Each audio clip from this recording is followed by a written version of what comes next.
আসসালামু আলাইকুম। আশা করছি আল্লাহর অশেষ রহমতে সবাই খুব ভালো আছেন। আলহামদুলিল্লাহ আমিও খুব ভালো আছি। এখানে দেখতে পাচ্ছেন বেশ অনেকগুলো মাছ কাটা হচ্ছিল, আর মাছগুলো কেটে দিচ্ছিল হচ্ছে আমাদের পাশের বাসার একজন ভাবি।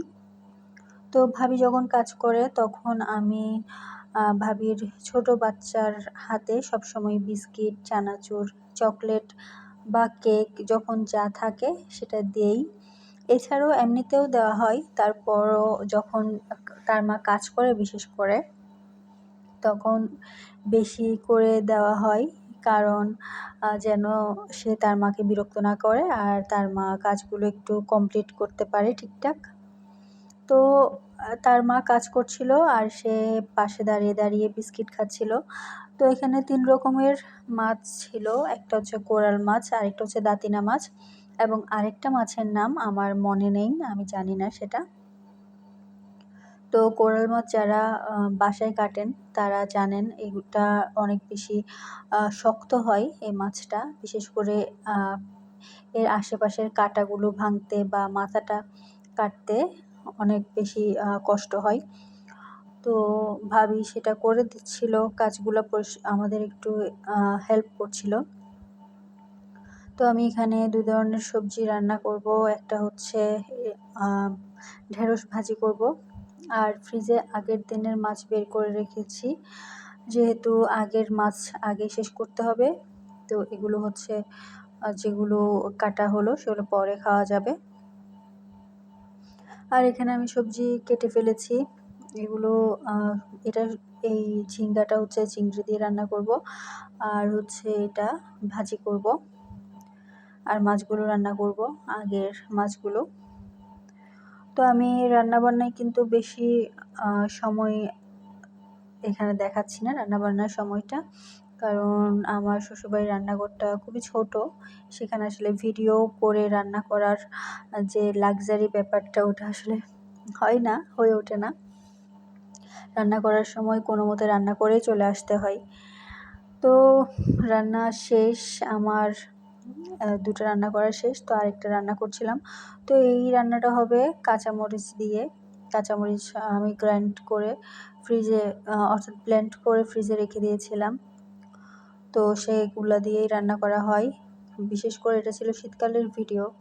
তো শীতকালে কাঁচামরিচের তরকারিটাই বেশি খাওয়া হয় আমার শ্বশুরবাড়িতে। তো দুপুরে খাওয়া-দাওয়া শেষ করে আমি ছাদে গিয়েছিলাম একটু বিকেল হওয়ার পর। তো সেখানে আমার যে গাছগুলো আছে সেগুলো একটু ভিডিও করছিলাম। তো আমার এই অপরাজিতার বয়স বেশ অনেক বছর। তো এখানে ২ রকমের অপরাজিতা কিন্তু একসাথে ফোটে, অর্থাৎ ২টা গাছ আছে। একটা বাস্কেটে, একটা বেগুনি, একটা সাদা। আর এটা তো সবাই চেনেন, কমন কাটা মুকুটটা।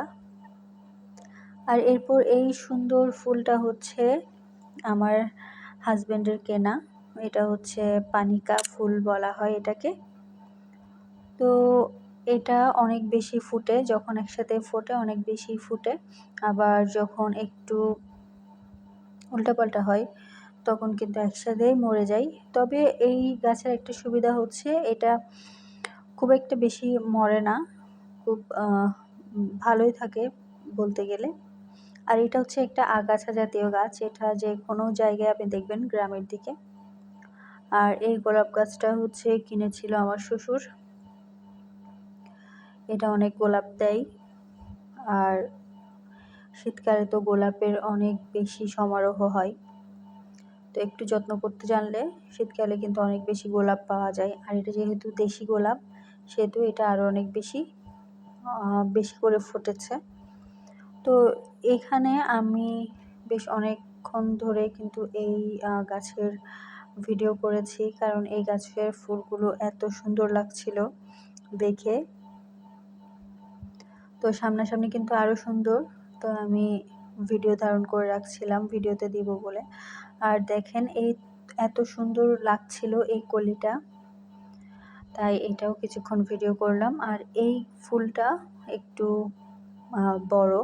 বড় হয়েছে, মানে বেশ অনেক ৩-৪ দিনের কলি থেকে এই অবস্থায় আসতে ৩-৪ দিন অবশ্যই লাগে একটা গোলাপের।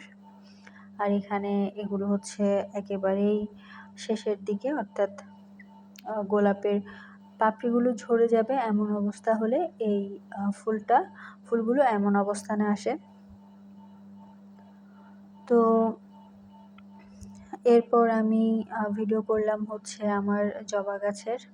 এই জবা গাছটাও আমার ভিডিওতে অনেক দেখেছেন সবাই। এটা একটা গাছ থেকে আমি ঢাল নিয়ে করেছিলাম। এটার সাথে আরেকটা ঢাল নিয়েছিলাম আরেক রকম গাছ জবা ফুলের, সেটা অবশ্য হয়ে ওঠেনি, খুব বেশি দিন বাঁচেনি। ঢাল থেকে চারা হয়েছিল কিন্তু বাঁচাতে পারিনি। তো আর এই সবচেয়ে সুন্দর, সবচেয়ে ভালো আমার একটা গাছগুলোর মধ্যে আরেকটা গাছ হচ্ছে এই অ্যারোমেটিক জুঁই। এই অ্যারোমেটিক জুঁই এত সুন্দর করে ফুল দেয় যখন ফুল ফোটার সিজন হয়, দেখলেই মন ভালো হয়ে যায়। আর এটা হচ্ছে আমার এই রাধাচূড়া গাছ। তো ভিডিও করে আমি চলে এসেছি, আর রাত্রে আমার হাজব্যান্ড আসার সময় কিছু জিনিস নিয়ে এসেছিল, সেগুলো আজকে একটু দেখাবো। তো সাধারণত আমি খুব একটা ভিডিও করি না শ্বশুরবাড়িতে, তো তারপরেও সেদিন একটু করলাম। আর তেমন বেশি কিছু না, এখানে আমার প্রিয় কয়েকটা জিনিস, তারপর হচ্ছে আর কিছু প্রয়োজনীয় জিনিস এনেছিল। তো দেখতে পাচ্ছেন এখানে পাউরুটি আছে, তারপর হচ্ছে এখানে একটা প্যাটিস টাইপের এনেছে, যেহেতু আসলে এটা হচ্ছে সন্ধ্যার দিকের, যেহেতু সেও নাস্তা করেনি বাইরে, তাই জন্য নিয়ে এসেছিল।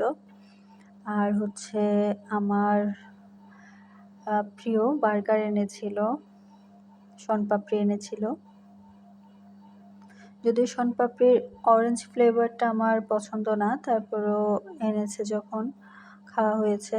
আর আমি এই ধরনের জিনিসগুলো ওই যে দেখিয়েছিলাম ছোট বাচ্চা, ওদেরকে দিয়ে খেতে পছন্দ করি, তো শেষ হয়ে যায়, তেমন একটা থাকে না।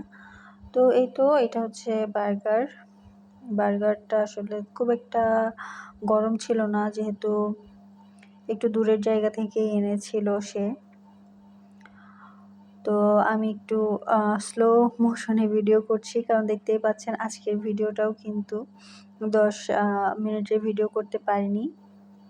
তো চেষ্টা করেছি একটু স্পিডটা স্লো করে দিয়ে আমি যেন লেংথটা বাড়াতে পারি ভিডিও, সেটাই চেষ্টা করেছি।